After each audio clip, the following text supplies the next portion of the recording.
तो दोस्तों स्वागत है आपका ट्रेडिंग भारत चैनल की एक और वीडियो में। आइए शुरू करते हैं सबसे पहली और सबसे बड़ी खबर के साथ। दोस्तों इजराइल और फ़िलिस्तीन के बीच शुरू हो चुका है युद्ध। हाँ दोस्तों, इजराइल और फ़िलिस्तीन के बीच हम पहले से ही जानते हैं कि रिश्ते काफ़ी कड़वे रहे हैं। कुछ ज़मीन का विवाद था, कुछ एक वहाँ का एक हिस्टोरिकल मॉन्यूमेंट है जिसको मस्जिद अल अक्सा भी कहा जाता है, उसको लेकर के दोनों ही देशों में अक्सर झड़प होती रहती थी। कभी कभी छुटपुट हमले भी अक्सर इन दोनों के बीच चलते रहते थे। ये एक काफ़ी समय से चलते रहने वाला विवाद था, लेकिन फ़िलहाल दोस्तों ये विवाद बड़ा होता हुआ दिखाई दे रहा है और इजराइल ने ये घोषणा कर दी है कि we are at war with फ़लस्तीन। अब दोस्तों क्या है इस हमले में? दोस्तों देखा जाए तो 5,000 रॉकेट हमास की तरफ से इजराइल पर दाग दिए गए हैं। इस हमले में काफ़ी ज़्यादा नुकसान इजराइल का हुआ है और साथ ही साथ ये एक नोट करने वाली खबर होगी दोस्तों कि ये हमले सिविलियन इलाकों में किए गए हैं, जिसमें आम लोग, आम नागरिक काफ़ी हद तक हताहत हुए हैं। कहा जा रहा है कि 200 लोगों से ज़्यादा की मौत हो चुकी है और 2 दर्जन से अधिक वहाँ पर हॉस्टेज बनाए जा चुके हैं। क्या है इस पर भारत की स्थिति दोस्तों? तो हमारे भारत के इजराइल के साथ पहले से ही डिप्लोमेटिक और व्यापारिक दोनों ही संबंध काफ़ी मजबूत रहे हैं और इसी मजबूती की वजह से कह लीजिए या फिर इस सॉलिडारिटी को हमारे देश के प्रधानमंत्री ने इजराइल की तरफ दर्शाया है। उन्होंने बहुत संवेदनाएं व्यक्त की हैं इजराइल के साथ, उनका सपोर्ट बना हुआ है। फिलहाल उन्होंने अपने कल के बयान में ऐसी घोषणा कर दी है। क्या पड़ेगा इसका बाजार पे असर दोस्तों? बिल्कुल बाजार पे नेगेटिव इम्पैक्ट पड़ना ही पड़ना है इस खबर का, लेकिन कितना पड़ेगा, किन स्टॉक्स पे पड़ेगा, आइए चलते हैं एक थोड़ी सी समझ बनाने की कोशिश करते हैं।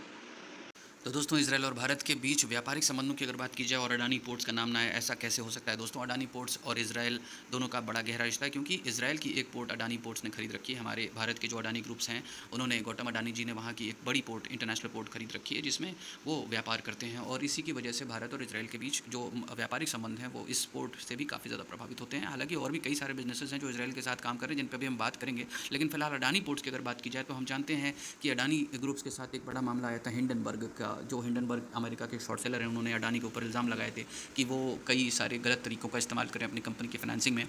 उन चीज़ों को लेकर के कोर्ट में केस चल रहा था, अभी कई सारे मामले सॉर्ट आउट हो चुके हैं, जिसकी वजह से हमें एक बड़ी गिरावट के बाद दोस्तों हमें फिर यहाँ से थोड़ी बहुत रिकवरी होती हुई दिखाई दे रही है। अच्छी रिकवरी आ चुकी है, अडानी पोर्ट्स वापस अपने उसी लेवल पर पहुँच चुका है जहाँ पर वो हिंडनबर्ग का मामला आने से पहले ट्रेड कर रहा था दोस्तों।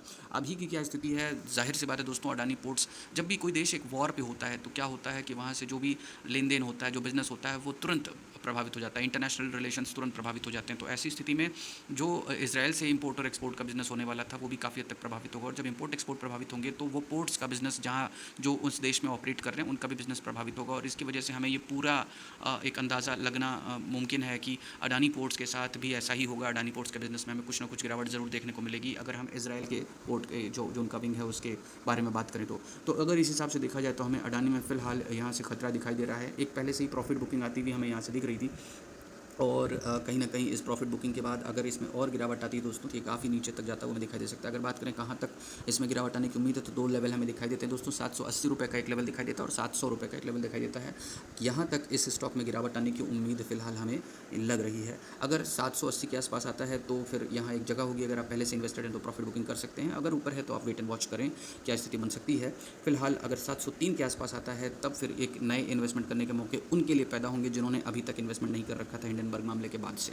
अगर हम बात करें दोस्तों क्या कंडीशंस मुमकिन है, तो देखिए दोस्तों कुछ भी हो सकता है। होने को कल भी ये युद्ध खत्म हो सकता है, होने को ये युद्ध अगले 3 महीने 6 महीने तक भी जारी रह सकता है, क्योंकि डिपेंड करता है कि ये किस तरीके से इस पे दुनिया रिएक्ट करती है। फिलहाल अमेरिका ने भी अपना रिएक्शन दे दिया है, वो कह रहे हैं कि युद्ध अच्छा नहीं है। सऊदी अरब की पोजीशन अभी क्लियर नहीं हो रही, क्योंकि सऊदी अरब एक बहुत बड़ा प्लेयर है इन दोनों के मामले को अगर गौर से देखा जाए तो, क्योंकि इसमें कई सारे बिजनेसेस भी इन्वॉल्व हैं और सऊदी की पोजीशन कहीं ना कहीं बहुत मायने रखती है कि वो इसमें अपना क्या स्टैंड लेते हैं। अगर सऊदी ने पैलेस्टीन की तरफ से स्टैंड ले लिया तो ये युद्ध कहीं ना कहीं में बड़ा होता हुआ दिखाई देगा दोस्तों और कई सारे व्यापारिक संबंधों में, व्यापार में बदलाव हमें होते हुए दिखाई देगा। तो फिलहाल वेट एंड वॉच करते हैं अगर आप पहले से इन्वेस्टेड हैं, लेकिन ₹780 के लेवल के नीचे अगर आप अडानी पोर्ट्स में वेट करेंगे तो आपको नुकसान हो सकता है। ये कोई एडवाइस नहीं दोस्तों, आप अपनी ट्रेड अपने हिसाब से लें। आपका प्रॉफिट और लॉस सिर्फ आपका ही है, उसे कोई दूसरा बियर करने वाला नहीं है। मैं सिर्फ एजुकेशनल पर्पज़ के लिए आपको जानकारी दे रहा हूँ। चलिए देखते हैं दूसरे बिजनेसेस जिन बिजनेसेस पे इस युद्ध का असर पड़ सकता है। दोस्तों सिर्फ पोर्ट से इंपोर्ट और एक्सपोर्ट नहीं होते हैं। आज की दुनिया में ड्रोन्स एक नई उभरती हुई टेक्नोलॉजी है जिन पे भारत और इजराइल के बीच व्यापार काफ़ी अच्छा चल रहा है दोस्तों। हमारे भारत ही नहीं बल्कि दुनिया में इजराइल ड्रोन्स और ड्रोन से जुड़ी हुई टेक्नोलॉजी सप्लाई करते रहे हैं। फिलहाल भारत में अपने ड्रोन्स बनाए जाते हैं, लेकिन वो उतने दक्ष नहीं है, या फिर यूँ कह लें कि अभी हमने उस बाजार में नई एंट्री ली है, हमारी कुछ कंपनीज उसमें काम कर रही हैं, लेकिन इजराइल इस सेक्टर में पहले से ही काम कर रहा था। तो अब इस सेक्टर पर हमें प्रभाव पड़ता हुआ दिखाई दे सकता है। कैसे दोस्तों? जाहिर सी बात है, जब भी कोई देश युद्ध पर होता है तो वहाँ की जो कंपनीज़ हैं वो अपनी सर्विसेज या अपने इंपोर्ट्स और एक्सपोर्ट्स को पूरी आज़ादी के साथ अंजाम नहीं दे पाते हैं। तो जिसकी वजह से क्या होगा कि जो ड्रोन्स की सर्विसेज देने वाली कंपनीज़ हैं उनको कुछ ना कुछ प्रॉब्लम आने वाली है। सप्लाई देने वाली जो ड्रोन की सप्लाई देने वाली कंपनीज़ हैं उनको भी कुछ ना कुछ प्रॉब्लम आने वाली है। तो ऐसी हालत में भारत की जो ड्रोन मेकिंग कंपनीज़ हैं उनको वो कहीं न कहीं एक बिज़नेस अपॉर्चुनिटी के तौर पे जो दूसरे देश हैं जो इज़राइल से सप्लाईज़ या सर्विसेज लेते हैं वो देख सकते हैं।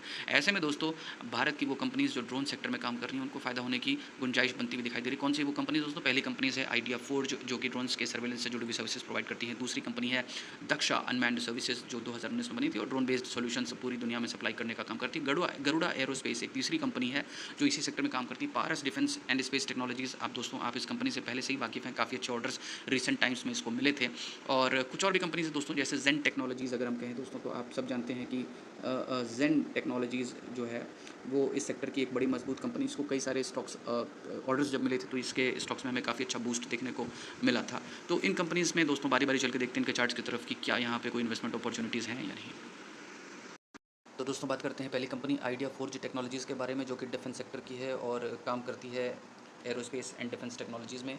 अगर हम इसके मार्केट कैप को देखें दोस्तों तो कंपनी एक 3,500 करोड़ यानी 3432 करोड़ रुपए की स्मॉल कैप कंपनी हमें दिखाई देती है ये। और परफॉर्मेंस वाइज अगर देखा जाए तो पिछले एक साल में 36% का डिक्लाइन इसमें हमें देखने को मिल रहा है। फिलहाल 823 रुपये पर ट्रेड कर रही है। अगर हम देखें कि इसके प्रॉफिट्स क्या रहे हैं तो प्रॉफिट दोस्तों पिछले 3 साल में ठीक ठाक कंपनी ने कमाए हैं। 2021 में 15 करोड़ का लॉस चल रहा था जो कि 2022 में 44 करोड़ के प्रॉफिट में कंपनी ने कन्वर्ट करके दिखाया जिसको बहुत ही शानदार रिकवरी माना जा सकता है। लेकिन उसके बावजूद स्टॉक के परफॉर्मेंस में कोई खास इंप्रूवमेंट हमें देखने को नहीं मिला जो कि भी हम चार्ट में देखेंगे। अगर हम देखें बात करें 2023 की तो 23 में कंपनी के प्रॉफिट में थोड़ी बहुत डिक्लाइन देखने को मिली। 32 करोड़ रुपए का सिर्फ कंपनी ने प्रॉफिट कमा पाया है फिलहाल 2023 में अभी पिछले साल। अगर हम इसके टेक्निकल चार्ट को देखें दोस्तों तो लगातार हमें गिरावट देखने को मिल रही है। 13-13.5 रुपये की लिस्टिंग के बाद से लगातार एक गिरावट हमें इस स्टॉक में आती हुई दिखाई दे रही है। फिलहाल ये ट्रेड कर रहा है कहीं ना कहीं एक 823 रुपये के लेवल पे और अभी कंटिन्यूसली गिरावट देखने को मिल रही है काफ़ी समय से। तो क्या यहाँ पे इन्वेस्टमेंट की कोई अपॉर्चुनिटीज़ हैं दोस्तों? इस तरह के गिरते हुए स्टॉक में कोई इन्वेस्टमेंट की अपॉर्चुनिटीज़ तो नहीं देखनी चाहिए। कोई सेफ इन्वेस्टर ऐसी जगह पे इन्वेस्ट करने की राय नहीं देगा। हालांकि परफॉर्मेंस वाइज अगर देखा जाए तो कंपनी प्रॉफिट्स और रेवेन्यूज जनरेट कर पा रही है लेकिन सिर्फ 2 साल की अभी ये कंपनी है। इसकी जो मार्केट कैप है वो काफ़ी कम है। स्मॉल कैप कंपनीज़ में ऐसे ही गिरावट आती रिस्की होती हैं। क्या इनको आगे ऑर्डर्स मिलेंगे कि नहीं मिलेंगे ये भी एक देखने वाली बात होगी। साथ ही साथ दोस्तों एक बड़ा फैक्टर ये भी रहता है कि क्या कंपनी अपनी एक्चुअल मार्केट वैल्यूएशन पे है कि नहीं। तो फिलहाल ये कंपनी ओवर वैल्यूड है। जब तक ये कंपनी अपने स्टॉक की रियल वैल्यू तक नहीं पहुंच जाती है तब तक हमें इसमें वेट एंड वॉच की स्थिति। बाकी आपकी मर्जी दोस्तों, ये कोई बाई या सेल रिकमेंडेशन नहीं है। चलिए देखते हैं अगली कंपनी। अगली कंपनी दोस्तों पारस डिफेंस एंड स्पेस टेक्नोलॉजीज़ है जो अगेन ड्रोन सेक्टर में काम करती है। हम सब जानते हैं ये काफ़ी ज़्यादा पॉपुलर कंपनी है। खासकर पिछले कुछ महीनों में जब से इसको ऑर्डर्स मिलने लग गए हैं कंपनी में बहुत ही अच्छी हमें ग्रोथ देखने को मिली है। फिलहाल अगर एक साल के लेवल पर देखा जाए तो कंपनी 11% की ही ग्रोथ दिखा रही है लेकिन पिछले 6 महीने में ये ग्रोथ काफ़ी अच्छी है दोस्तों। अगर हम चार्ट को देख सकते हैं तो कंपनी की मार्केट कैप की बात करें दोस्तों तो बहुत ही ज़्यादा स्मॉल कैप 3,000 करोड़ के आसपास की इसकी टोटल मार्केट कैप है जो कि एक रिस्की कंपनी मानी जा सकती है। लेकिन फिर भी अगर ड्रोन सेक्टर में देखा जाए तो सारी ही कंपनीज़ लगभग काफ़ी हद तक नई कंपनीज़ ही होंगी। और इस हिसाब से अगर देखा जाए तो अगर हम आइडिया फोर्ज से कंपेयर करें तो ये काफ़ी बेटर परफॉर्म करने वाली कंपनी दोस्तों। अगर प्रॉफिट्स पे ध्यान दें तो रेवेन्यू को देखने पर हमें पता चलता है कि कंपनी ने कांस्टेंट परफॉर्मेंस दिखाई है। पिछले 5-6 सालों से कंपनी अच्छे परफॉर्म कर रही है और स्पेसिफिकली कोविड में थोड़ा बहुत हमें डिक्लाइन देखने को मिला था लेकिन उसके बाद कंपनी ने अच्छी ग्रोथ हमें दिखाई है। और इसके साथ ही साथ अगर हम इसके प्रॉफिट्स पे ध्यान दें दोस्तों तो प्रॉफिट में भी हमें कम बेश वही स्थिति दिखाई देती है जो कि कोविड के समय में थोड़ी बहुत डिक्लाइन होने के बाद फिर हमें अच्छी ग्रोथ के साथ दिख रही है। कंपनी के जो प्रॉफिट्स हैं वो लगातार ग्रो होते हुए दिखाई दे सकते हैं। चलिए चलते हैं टेक्निकल चार्ट की तरफ। तो दोस्तों टेक्निकल चार्ट पे आने के बाद हमें दिखाई दे रहा है कि कंपनी में एक ठीक ठाक प्रॉफिट बुकिंग आती हुई हमें यहाँ से दिख रही है। 850 के आसपास के लेवल से कंपनी नीचे गिरते गिरते प्रॉफिट बुकिंग इसमें होती हुई आई और 725 के आसपास फिलहाल ट्रेड कर रही है। अगर हम देखें कि क्या इन्वेस्टमेंट की अपॉर्चुनिटीज़ यहाँ पे हैं तो बिल्कुल हाँ हैं। 706 के आसपास का एक लेवल है जहाँ पे हम थोड़ी बहुत एक इन्वेस्टमेंट की अपॉर्चुनिटीज़ देख सकते हैं। साथ ही साथ दूसरा जो इसमें सपोर्ट का लेवल हमें दिखाई दे रहा है दोस्तों वो है 644 के आसपास का। यहाँ पर भी हम इन्वेस्टमेंट की अपॉर्चुनिटीज़ देख सकते हैं। अगेन दोस्तों ये कोई बाय सेल टिप नहीं है, ये सिर्फ इन्फॉर्मेशनल पर्पज़ के लिए एजुकेशनल पर्पज़ के लिए मैं आपको बता रहा हूँ कि अगर इन्वेस्टमेंट अपॉर्चुनिटीज़ कहीं बन सकती हैं तो वो कहाँ बन सकती हैं। बाकी ट्रेड लेना ना लेना आपकी अपनी मर्ज़ी, आपका अपना डिस्क्रिप्शन होना चाहिए जिस पे टोटल रिस्पॉन्सिबिलिटी आपकी अपनी होगी। फिलहाल चलिए चलते हैं अगली कंपनी की तरफ। कंपनी का नाम है दोस्तों जेन टेक्नोलॉजी। 728 रुपये के आसपास फिलहाल ट्रेड कर रही है। एक साल में अगर हम देखें दोस्तों तो 243% के रिटर्न इसने अपने इन्वेस्टर्स को कमा के दिए हैं दोस्तों। ये भी एक टेक हार्डवेयर कंपनी है, ड्रोन के पार्ट्स बनाती है। अगर हम देखें दोस्तों तो 6 महीने में इसका परफॉर्मेंस काफ़ी ज़्यादा बहुत ही ज़्यादा बड़ा बूस्ट के साथ हमें दिखाई देता है। उसके पहले ये कंपनी नॉर्मल परफॉर्म करने वाली कंपनी हुआ करती थी। अगर हम मार्केट कैप की बात करें दोस्तों, तो इसका मार्केट कैप 6121 करोड़ रुपए का है, जो कि स्मॉल कैप कंपनी हमें दिखाई देती है। अगर हम रिटर्न ऑन इन्वेस्टमेंट की बात करें दोस्तों, तो 13.52% का रिटर्न ऑन इक्विटी में दिखाई देता है, और साथ ही साथ इंडस्ट्री का पीई रेशियो के हिसाब से अगर देखा जाए तो 27.43% का, यानी कि अभी भी कंपनी में काफ़ी ज़्यादा चांस है कि ये ग्रो कर सकती है। डेप्ट टू इक्विटी रेशियो अगर देखा जाए दोस्तों, तो 0.02, यानी कि ऑलमोस्ट डेप्ट फ्री कंपनी ये है। बहुत ही अच्छा ये एक रेशियो माना जाता है अगर किसी स्मॉल कैप कंपनी के हिसाब से देखा जाए तो। अगर हम रेवेन्यूज़ की बात करें दोस्तों, तो कंपनी ने पिछले 5 साल में बहुत ही शानदार रेवेन्यूज़ कमा के दिए हैं, जिसमें कोविड के टाइम की 1-2 साल की थोड़ी बहुत गिरावट को अगर इग्नोर कर दिया जाए तो कंपनी एक अच्छा परफॉर्म करने वाली कंपनी मानी जा सकती है। पिछले 1 साल में 59 करोड़ रुपए से लेकर के 168 करोड़, यानी तकरीबन 300%, 3 गुना का जो रेवेन्यू है कंपनी ने जनरेट किया है। प्रॉफिट्स की अगर बात करें दोस्तों, तो प्रॉफिट्स में भी हमें वही स्थिति दिखाई दे रही है।